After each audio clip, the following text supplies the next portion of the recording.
Feeling overwhelmed by your content marketing strategy? Let's ditch the chaos and get organized with Trello.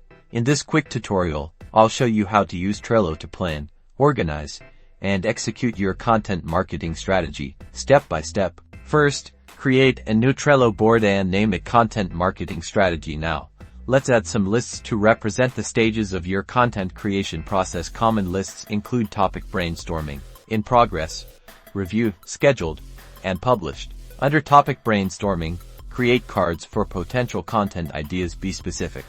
For example, blog post 5 tips for email marketing or video beginner's guide to SEO.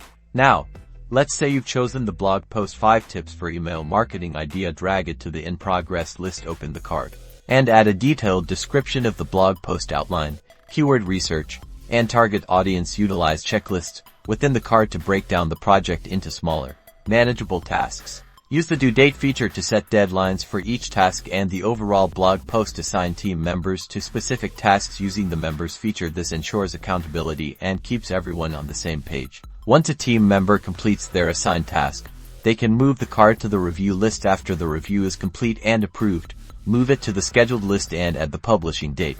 After publishing, move the card to the published list. You can add labels like blog post, video, or infographic to categorize your content. To track performance, add custom fields to your cards, like page views, social shares, or conversion rate. Regularly update these fields to monitor your content success. By using Trello to manage your content marketing, you'll stay organized, collaborate effectively, and ensure your content aligns with your overall business goals. Start using it today and watch your content thrive.